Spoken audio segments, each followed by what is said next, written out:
Quand c'est tout ce que tu as à faire, c'est au lieu de boire, il te dit, je vais te donner de l'eau de ce rocher-là.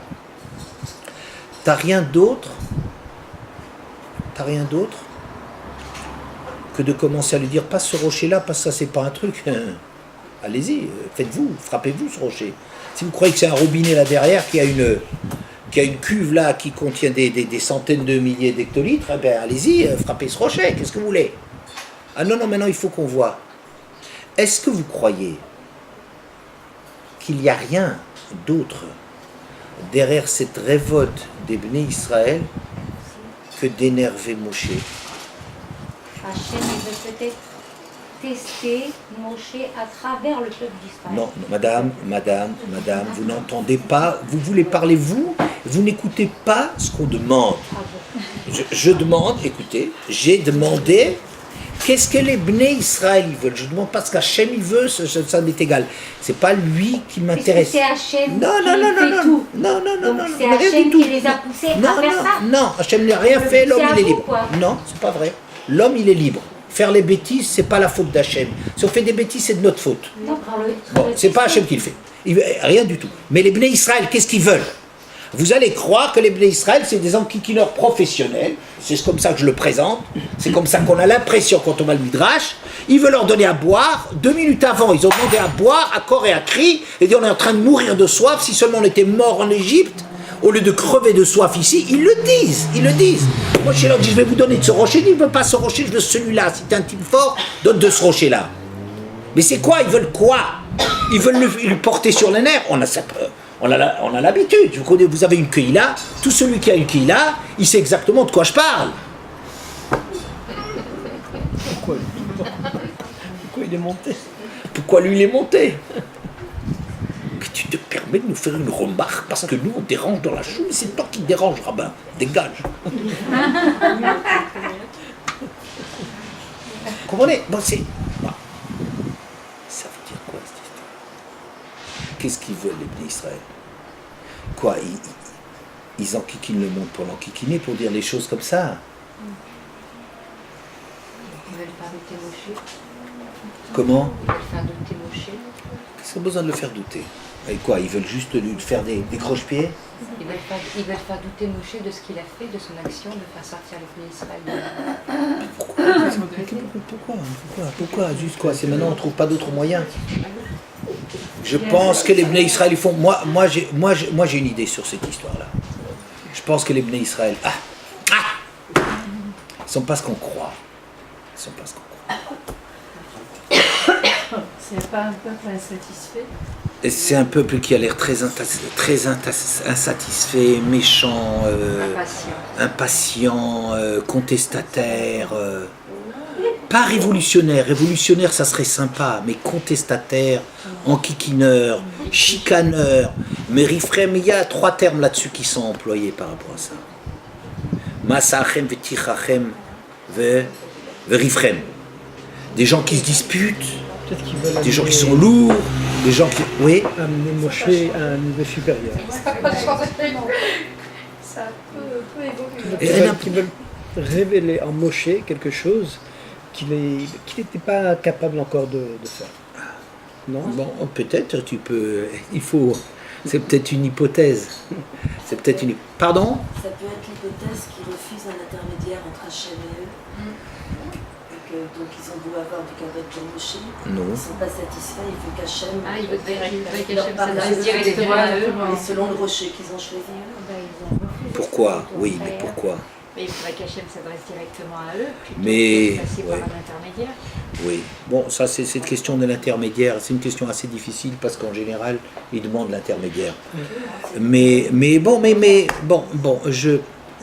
pense que c'est quelque chose un peu dans ce sens. Ce qu'ils veulent tester, c'est qu'ils ont besoin de savoir si Hachem il les aime. C'est-à-dire, tu nous aimes?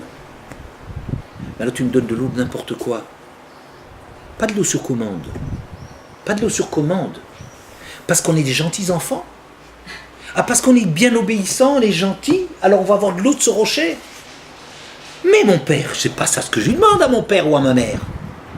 Je lui demande de m'aimer. Ça veut dire, qu'est-ce que je veux dire, je lui demande de m'aimer? Il dit, mais moi je veux de ce rocher-là. En vérité, c'est un cri là-dedans. C'est pas derrière ce qui est de la révolte. Il y a une angoisse d'un enfant qui vous dit, mais tu m'aimes?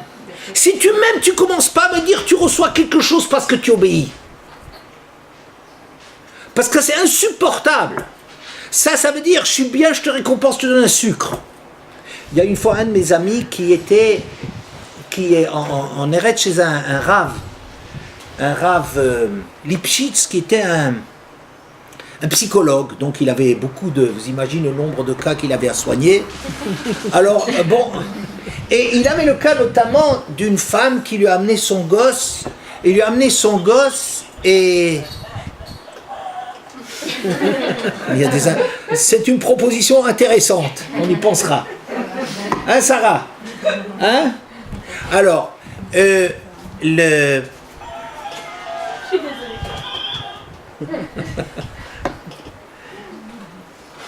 la mère, elle a amené son gosse, il dit, mon gosse, il refuse de manger.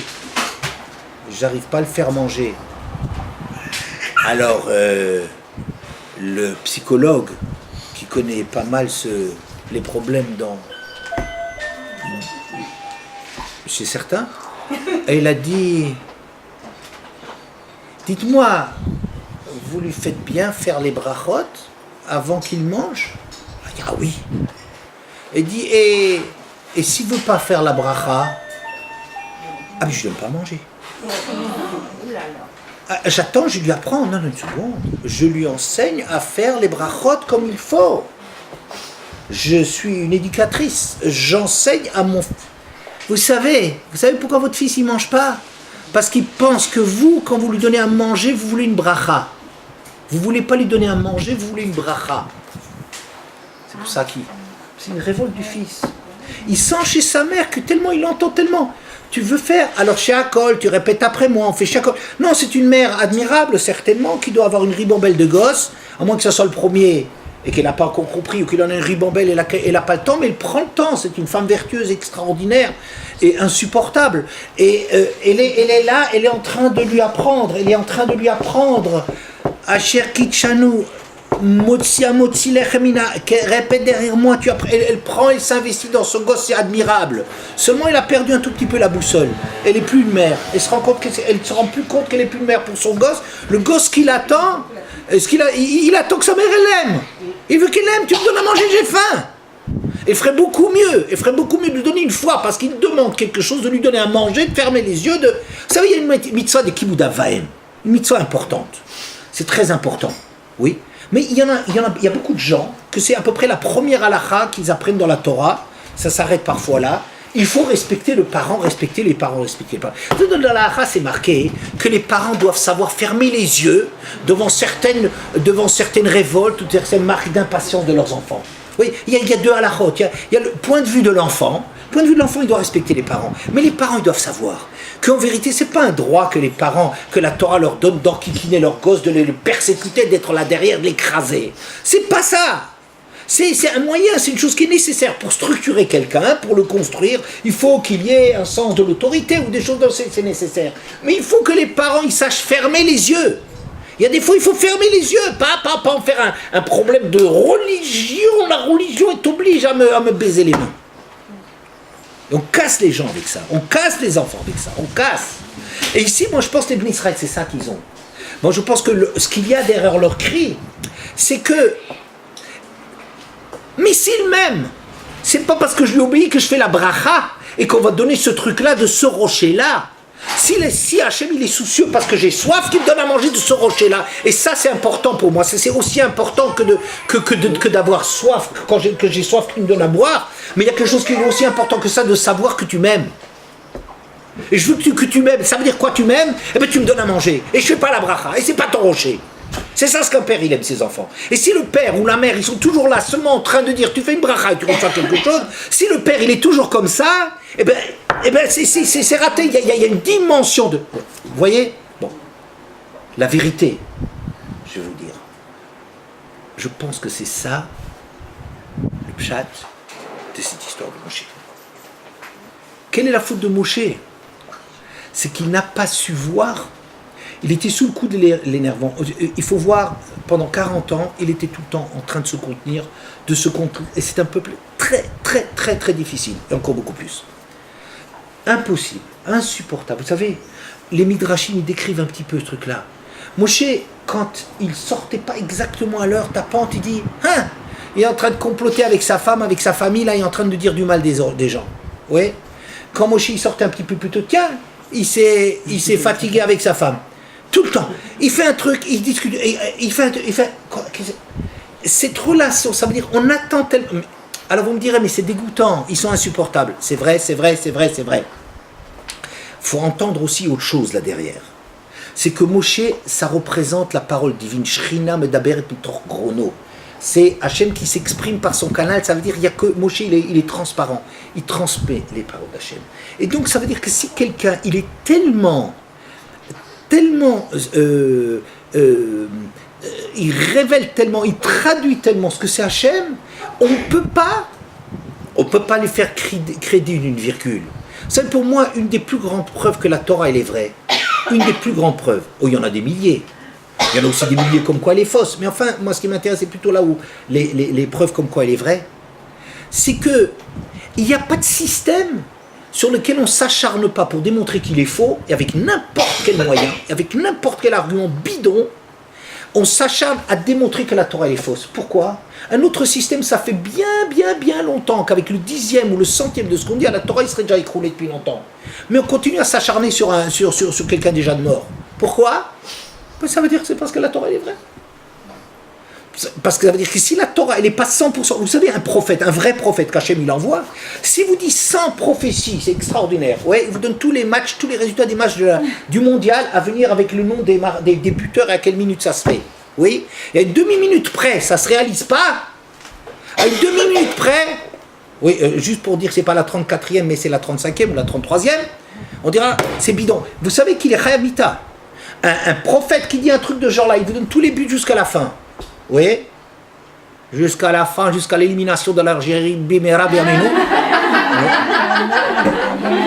Et qu'il n'y ait pas de but depuis la première à la 90e minute. Il dit pareil, mais pourquoi ? Moi j'étais à Paris, il y a 2 jours j'étais à Paris, il fallait que je revienne. On n'arrivait pas à passer, il y avait des drapeaux dans la rue, et tous les Algériens de France et de Navarre, ils sont venus, ils ont fait des embouteillages. Alors incroyable, on était... Ils ont tout cassé. Voilà. Alors ce que j'ai fait, c'est seulement une bracha, c'est pas une prévision, c'est seulement une bracha qu'ils se cassent la jambe et qu'ils arrivent à marquer un but. Amen. Bon, voilà.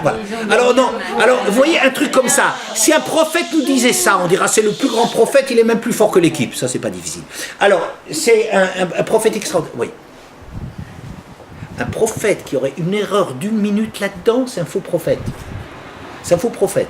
Moshe, quand il annonce qu'à minuit, que Hachem lui a dit à minuit il y aura la mort des premiers-nés, il va dire chez Paro aux environs de minuit.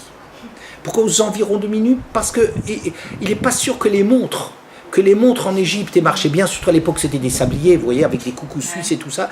Alors c'est un petit peu difficile de faire fonctionner ça à la seconde près.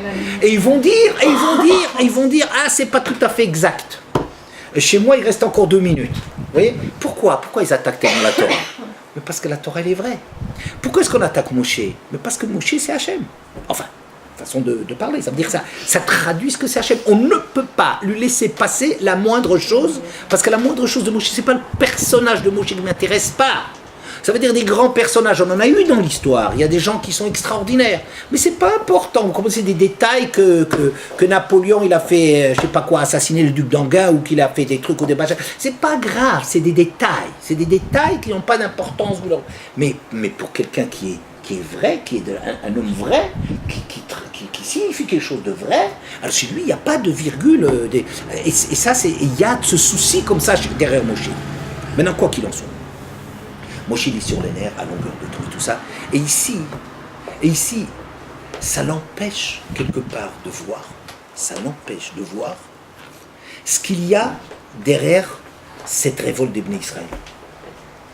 Il y a quelque chose, et ça, je dirais, ces problèmes grammaticaux. Et toi, tu finiras par ne pas croire. C'est marqué en vérité dans le texte, parce que vous ne donnerez pas de émouna en moi. Alors je vous explique que les deux choses, elles sont vraies. La Gemara, elle dit, tu finiras par ne pas croire, c'est-à-dire que Moshe, quelque part à un certain niveau, n'arrive pas à comprendre la profondeur de l'amour d'Hachem pour Israël, jusqu'où ça va. Il n'arrive pas à le croire, il n'arrive pas à croire que lui, il voit qu'on est en train de vouloir tester, remettre en question à longueur de temps, et il fait abstraction du cri des Bnei Israël, il dit, je veux que tu m'aimes. Comme un enfant, il dit à son père, je veux que tu m'aimes. J'en ai assez, je veux un jour. Je veux pas que chaque fois que j'aimerais bien. Tu es gentil comme papa, tu me donnes tout ce que je veux, à condition que je rapporte un beau carnet. Je veux pas ça, je veux que tu m'aimes. Que j'ai un mauvais carnet, que tu ne regardes pas le carnet, que tu m'embrasses et que tu me donnes les choses que je vois. Même nous, on est éduqués à longueur de temps. Mais un jour dans l'année qui s'appelle Yom Kippour, ce jour-là, Hachem, il nous pardonne. Ce jour-là, Hachem nous pardonne. Ça veut dire qu'il y a un jour, il faut une fois qu'on voit, on exige parce qu'on veut qu'il progresse. Hachem est exigeant pour les Bnei Israël, il veut qu'ils grandissent. C'est aimer quelqu'un, c'est vouloir qu'il réussisse, c'est vouloir qu'il progresse, c'est vouloir le structurer. C'est vrai. Mais un jour, de temps en temps, il faut qu'on voit qu'Hachem, il nous aime. Qu'Hachem nous aime. Eh bien, Yom Kippour, ça, je me rappelle. Il faut qu'on sache ça. Et ça, Moshe, je pense qu'il n'arrivait pas à croire jusqu'où allait l'amour d'Hachem. Et c'est pour cela qu'il n'a pas donné au Bnei Israël cette preuve de l'amour d'Hachem, que même quand ils sont en train de se révolter contre lui, mais qu'ils ont soif, donc ça veut dire le cri qu'ils ont, il est justifié, ils ont soif. Et bien quand ils ont soif, Hachem il leur donne à boire. Et quand ça ne sera pas d'après la halakha, ok. Et quand ça ne serait pas. Vous voyez ? Ça, je pense que ça, c'est la faute de l'homme. D'accord ? Bien. Maintenant, je reviens un petit peu à notre histoire du début. Moshe, donc...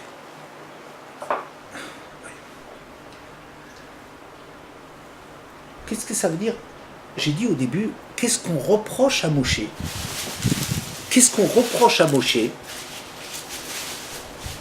De ne pas avoir cru que les Bnei Israël vont croire, alors que c'est clair qu'ils vont pas, que personne ne voit, il n'y a qu'Hachem qui le sait.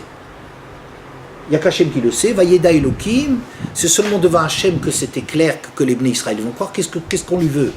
Et en réalité, apparemment, il avait des signes quand il a fait les signes, les Bnei Israël, ils ont cru.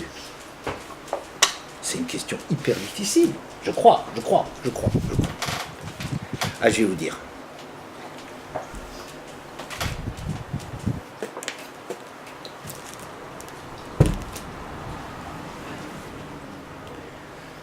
Il y a un verset qui dit la chose suivante.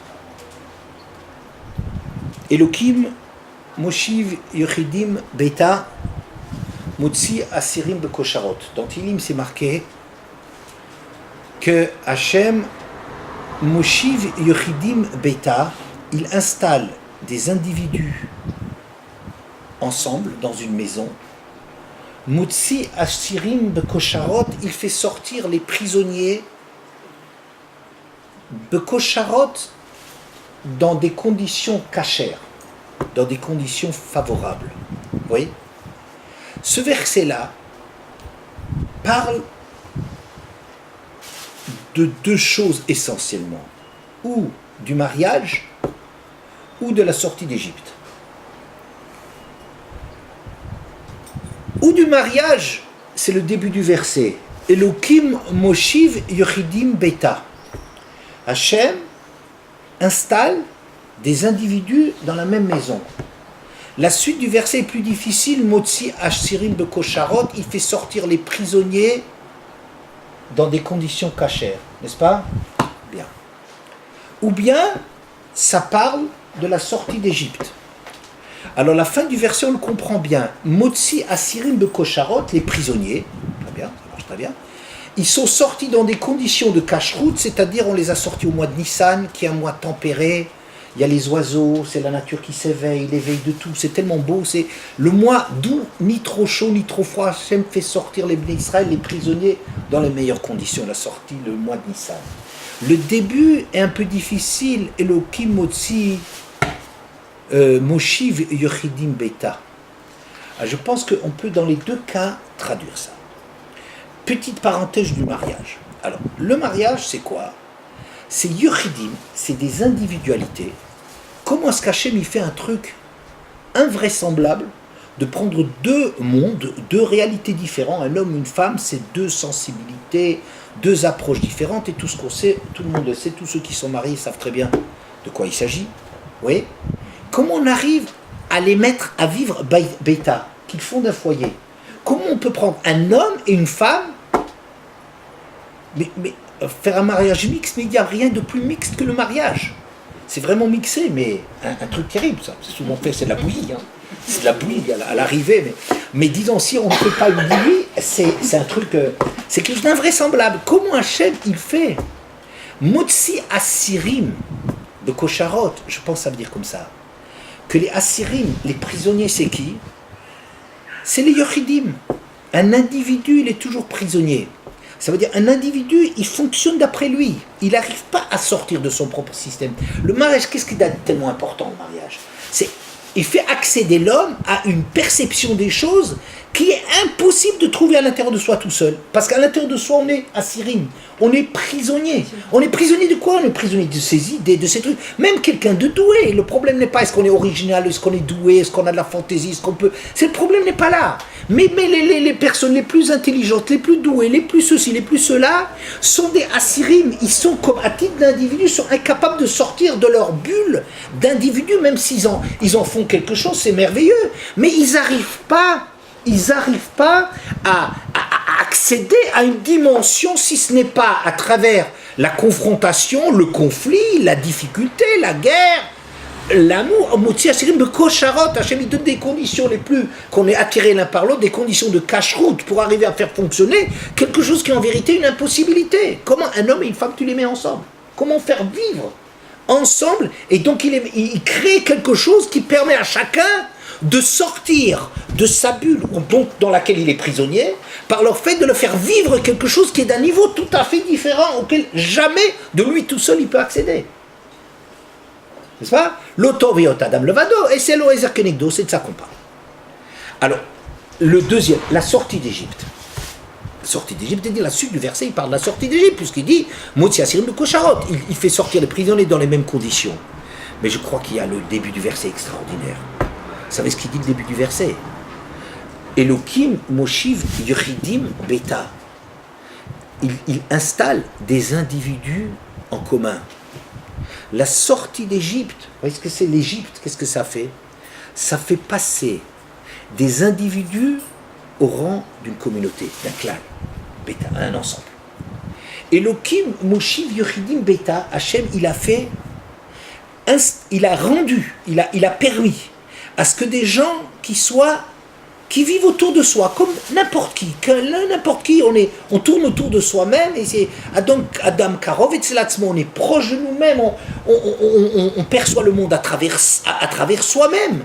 Comment est-ce qu'on arrive à passer de cela, à accéder à une dimension où les choses se disent autrement, se perçoivent autrement? Oui. Alors ça peut être le mariage, c'est aussi la sortie d'Égypte, que ces gens qui sont prisonniers, que ces gens qui ont peut-être aussi leur individualité, il a permis, grâce à tout ce qui s'est passé en Égypte, de faire que Zé Mechaven et Libo, Vezé Mechaven et Libo, Vosim Tchouva, que chacun de son côté d'individu, ils sont en train de se préparer à quelque chose qui va être la sortie d'Égypte. Oui. Maintenant, je veux dire, quelle est, selon moi, la faute de Moshe de ne pas avoir cru alors qu'il n'y avait rien à croire. Apparemment, il n'y a rien à voir.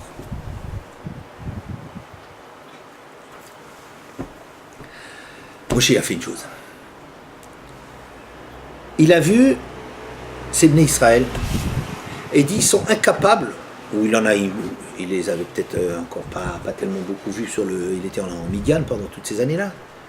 Il ne voit pas qu'il est capable, que ce peuple, dans les conditions dans lesquelles ils vivent, il est impossible que ces gens-là puissent croire dans la Goula, puissent sortir de ça. Et ça, c'est clair. Et il a très bien vu. Moshe, il n'était pas aveugle, il ne dit pas les choses comme ça pour rien. Et s'il ne croit pas quelque chose, il a des raisons de ne pas croire. Où est-ce qu'il s'est trompé? c'est qu'il a nié chez eux une capacité de devenir un peuple. À titre d'individu, on est petit. À titre d'individu, les Juifs, ils sont goy plus. Ils sont bien, mais c'est très limité. Mais le peuple juif, il a une capacité d'arriver à devenir un klal. Un klal, il peut croire. Et regardez d'ailleurs dans le texte, je crois que c'est ce qui est marqué. Qu'est-ce qui est marqué? Vehen, au pluriel. Et eux, lo yaminouli, ils ne me croiront pas. Qu'est-ce qui est marqué? Vayamen ha'am. Le peuple a cru. Pas eux, ils ont cru. Moi, je pense que c'est ça qui est marqué. Que Moshe Rabbeinu, il a une difficulté d'arriver à concevoir ce peuple autrement que ce qu'il a, que l'aspect qu'il a. Ce peuple, en réalité, on peut lui donner tous les mots du monde. En vérité, avec ça, je trouve une réponse que je cherchais depuis longtemps. Qu'est-ce qu'Hachem il a à faire avec ce peuple juif? Oui, non, non, parce que c'est un problème qui me travaille depuis un certain temps. Je pense que c'est ça la réponse, peut-être. C'est que, non, ça veut dire que nous, on voit que des individus. On voit que des individus et il y a beaucoup de choses qui sont insupportables, qui sont terribles. Dans le peuple juif, mais ça a toujours eu lieu. Mais qu'est-ce que ce peuple, il a? Une capacité de se fédérer, de passer à un niveau, comme vous voyez au moment de Matan Torah. Au moment de Matan Torah, c'est marqué, tout le monde vous l'a déjà dit, j'imagine. Vayichan Sham Israël Negedar, ils sont devenus à un certain moment un singulier. Jusque-là, ils se disputaient, à un certain moment, il se devient clair. Alors Hachem dit, c'est venu le moment de donner la Torah. Pourquoi c'est venu le moment de la donner la Torah? C'est pas parce que tiens un sucre, brave bête, c'est pas ça. Hein? Une seule personne. Voilà, exactement. Mais ça veut dire pas une récompense. C'est pas une récompense de leur donner la Torah parce que pour une fois qu'ils se disputent pas ou qu'Hachem il profite de l'entracte pour une fois qu'ils se disputent pas. Tiens, quelqu'un va m'écouter, alors il se précipite pour leur donner la Torah. Non, c'est pas de ça qu'il s'agit du tout. C'est-à-dire que le peuple juif ne peut entendre quelque chose, la vérité de la Torah, il ne peut l'entendre que quand c'est un klal. Est-ce que, comme individu, on n'est pas au niveau d'entendre certaines choses? C'est comme on dirait un type qui n'est pas marié, quelqu'un qui n'est pas marié, pas un type, un garçon qui n'est pas marié, une fille qui n'est pas mariée, surtout chez les garçons. Alors, un garçon qui n'est pas marié, il y a des choses qu'il ne peut pas entendre. Il n'est pas à ce niveau-là, il ne peut pas entendre. Il ne peut pas entendre. Il fonctionne dans son monde clos, très masculin, un monde clos dans lequel il n'y a pas de... Il tourne autour de lui. Comment il arrive à s'élever? C'est seulement quand il est marié qu'il y a certaines choses qui peuvent passer. Vous comprenez, quand on dit, par exemple, Nadav Avihu, il ne s'est pas marié, quel manque? Mais c'était fantastique. Non, ils ont pas accès, il y a quelque chose qui leur manque dans leur vie. Il y a une dimension de eux-mêmes auquel ils n'ont pas accédé. Vous comprenez? Voilà, c'est ça ce qui se passe. Moshe Rabbeinu, ce qu'il n'a pas cru, ce qu'il n'a pas vu, c'est pas qu'il a pas, c'est qu'il a mal vu. Il n'a rien mal vu du tout. Il n'y a qu'Hachem qui sait ce qui se passe dans le secret des cœurs. Hachem, il est le seul à savoir. Vayeda Elohim, Galiakume, Kuchabrihu. Cela, c'est lui, c'est. Mais ce que Moshe aurait dû savoir et croire, c'est que même si individuellement, Vehen lo yaminuli, ils ne croiront pas en moi, ça c'est un regard que tu as sur des individus et tu leur dénies la capacité de monter à un niveau de klal, d'être les enfants d'Hachem, d'être un klal, d'être plus des individus, mais d'être les enfants d'Hachem, Beni Bechori, Israël en globalement c'est mon fils. Et c'est ça, je pense que c'est comme ça que le Midrash... Et si toi tu es incapable de voir chez eux un klal, alors tu reçois... toi-même tu ne croiras pas. Toi tu ne crois pas. Pourquoi tu ne crois pas? Parce qu'un individu, au niveau d'un individu, on ne peut pas croire. Si toi tu ne vois que de ce niveau-là, moi j'ai dit tout à l'heure, j'ai dit mais attendez, ce qu'on demandait à Moshe de croire c'est beaucoup plus difficile que ce qu'on demande à Israël de croire, c'est vrai.